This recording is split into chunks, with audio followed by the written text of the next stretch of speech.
The silent cost of success, when your wins become their wounds. What if I told you the single biggest threat to your success isn't your competition, your own self-doubt, or a bad economy? It's the people you're supposed to love. It's your friends, your family, the ones who promise they'd always cheer for you. They won't. Not when your cheer is a constant reminder of their silence.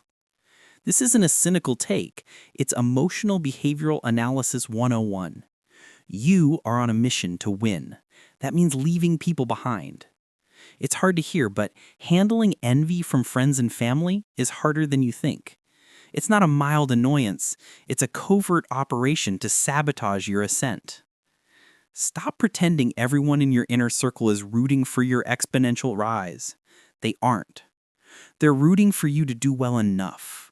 Well enough to stay relatable, well enough to keep your life comfortably parallel to theirs, but never well enough to make them feel small. The moment your success breaches their personal ceiling of acceptable victory, a switch flips. The supportive texts dry up, the conversation shifts from celebrating your new venture to listing their own unrelated hardships. Your triumphs becomes a silent, unwelcome mirror, reflecting their own perceived stagnation. This is where the emotional heavy lifting begins. You need to understand the psychology of relational envy.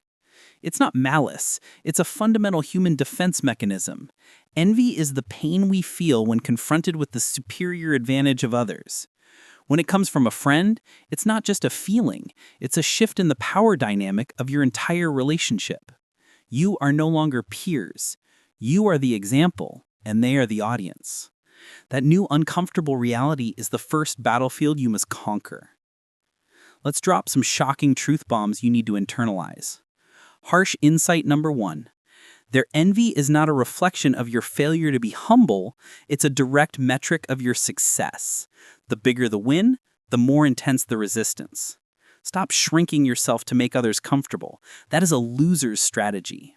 You are pouring your precious ambition into a hole to prop up someone else's fragile ego. When you dilute your light, everyone loses. You lose the momentum of your true potential, and they lose the inspiring proof that real change is possible. Harsh insight number 2.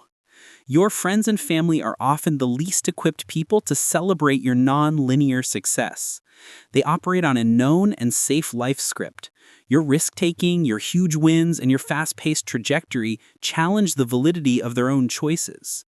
It's easier to quietly resent you than to admit they could be doing more.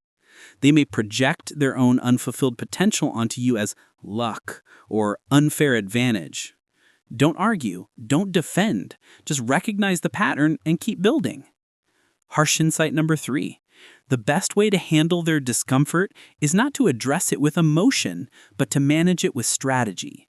You need a new operating manual for these relationships. Here's your small, powerful mindset shift. Stop seeking validation for your financial and personal ambitions from people who haven't accomplished the same goals. Their advice, their opinions, and especially their emotional reactions are contaminated data. Instead of trying to fix their feelings, manage the information flow. You don't owe them a detailed P&L of your life.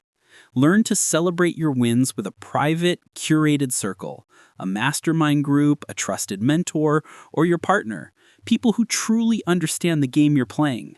For everyone else, learn the art of the relatable generalization. A big achievement becomes a simple, things are going well. A massive opportunity is, I'm focused on a new project. Keep it brief, keep it upbeat, and immediately pivot the conversation back to them. You are protecting your energy, your focus, and your momentum. You are setting a boundary against emotional vampires who want to drain the joy out of your achievements. If you don't master this dynamic, your ascent will be punctuated with guilt, stress, and needless conflict. Your ambition will be constantly tempered by a desire to keep the peace, and that desire is the velvet rope holding you back from the private VIP section of life. Get comfortable with the idea that not everyone is coming with you. Your purpose isn't to be a therapist for their feelings of inadequacy, it's to be a case study for what's possible. Punchline? You want to know the real secret to getting rich? It's not the hustle. It's the ruthless mental clarity that lets you accept that success comes with a social tax. Pay it, smile, and keep your foot on the gas. The success sickness, diagnosing and treating relational envy. You built a great life. You worked late, you took the scary leaps, you got the results. Now look around. See the forced smiles? Hear the questions that aren't really questions? They're veiled attempts to find the crack in your armor. Must be nice to have so much free time, they say, conveniently forgetting the 5 years you spent working 80-hour weeks. Did you just get lucky on the timing, they inquire, erasing the years of strategic planning and risk assessment? You have caught the success sickness, and the people around you are showing the symptoms of severe relational envy. It's time to move past the delusion that good intentions pave the road to mutual celebration. They don't. You are dealing with an evolutionary flaw in human bonding. Your wealth, your health, your fulfilling relationship, or your career advancement is not just your personal victory. It is, in the mind of the envious, a zero-sum game where your gain equals their loss. This is your second lesson in cold, hard relationship dynamics. Protecting your peace is more important than preserving a fragile facade of how things used to be. We're going to dissect the two primary flavors of envy you will encounter so you can stop reacting emotionally and start managing strategically. The first is benign envy. This is the manageable kind. It's when a friend is genuinely inspired but also feels a little sting of inadequacy. Their actions are constructive. They might ask for advice, try to emulate your methods, or feel a brief sense of competitive urgency. This relationship is salvageable and can even be elevated. You are a lighthouse to them. The second is the dangerous one, malicious envy. This is the covert killer of connection. The individual wants you to lose your advantage, even if it doesn't directly benefit them. They will actively look for flaws, subtly undermine your efforts in group settings, or dismiss your hard work as a fluke. They aren't trying to catch up. They are trying to drag you down. They aren't asking for a map, they are digging a pit. When you recognize this dynamic, you must enact an immediate and non-negotiable boundary protocol. Here's where you stop being nice and start being smart.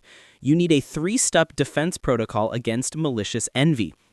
Step 1, the emotional detox.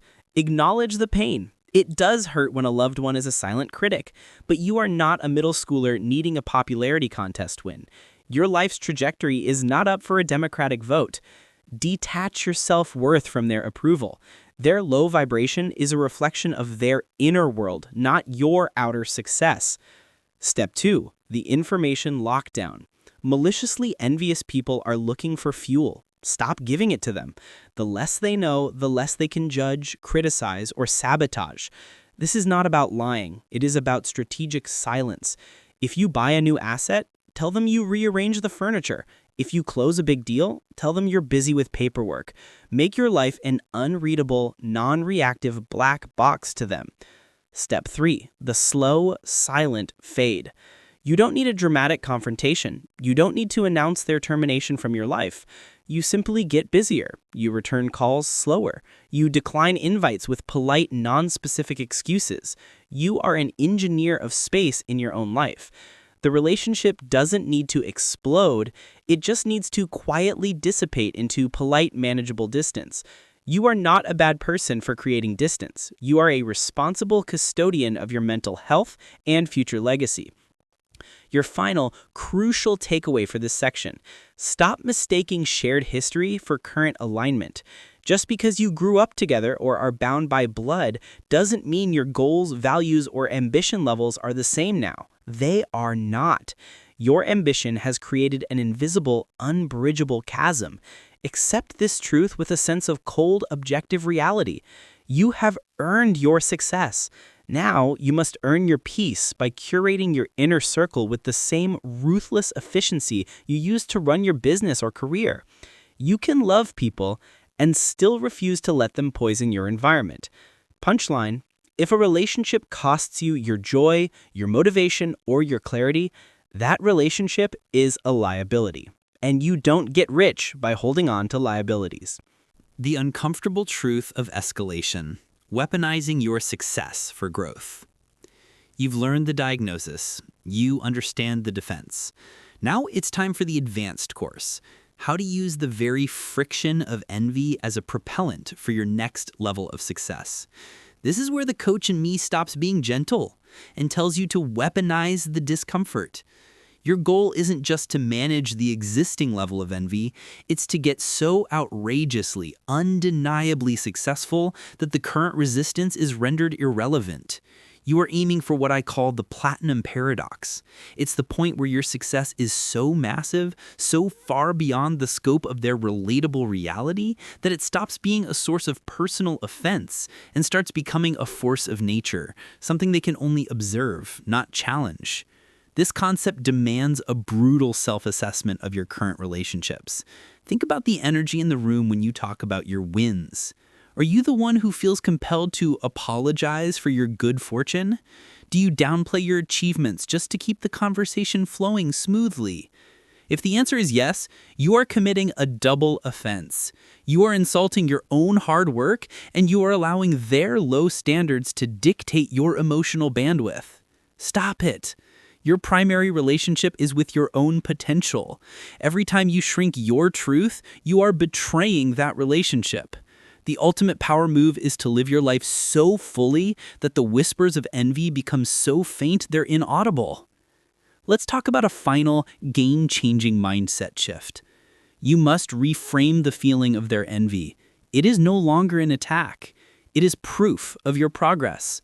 Every side eye, every backhanded compliment, every subtle exclusion is a tick mark on a scorecard that says, I am pulling away from the pack. Use this as rocket fuel. The moment you feel the sting of their non-support, channel that energy directly into your work. Let it become the silent internal motivation that pushes you to take the next calculated risk, to launch the next big project, and to earn your next level of financial and personal freedom. The more you win, the more the envious will talk. Let them. Their conversation is irrelevant to your quarterly earnings report. You are building an empire, they are constructing gossip. Finally, a note on generosity as a strategic tool. The greatest defense against benign envy, the salvageable kind, is a strategic and high-leverage form of generosity. It's not about handing out cash, it's about sharing the blueprint, not the handout. If a friend is genuinely trying and is showing benign envy, offer them a resource, a book, an introduction to a mentor, or a practical, high-value piece of advice that you learned the hard way. The goal is to elevate them, or at least show them the path of action instead of the path of passive resentment. You are changing the narrative from, I got lucky, to, here's the system I used, and you can apply it too. If they take the resource and run with it, you've strengthened an alliance. If they ignore it and continue to complain, you have all the information you need to proceed with the slow, silent fade. You offered a way up, they preferred the comfortable floor. That is a choice, and you are no longer responsible for it. The journey to high-level success is an isolation booth. The higher you climb, the thinner the air gets, and the fewer people are genuinely equipped to stand beside you. Accept the beautiful, terrifying truth that your freedom will cost you a few familiar faces. This is the price of admission to the life you've always wanted. Pay it without remorse. Punchline: stop worrying about who's at the finish line cheering for you. Start worrying about who you'll be sharing the winner's circle with. And make sure they're as ambitious as you are.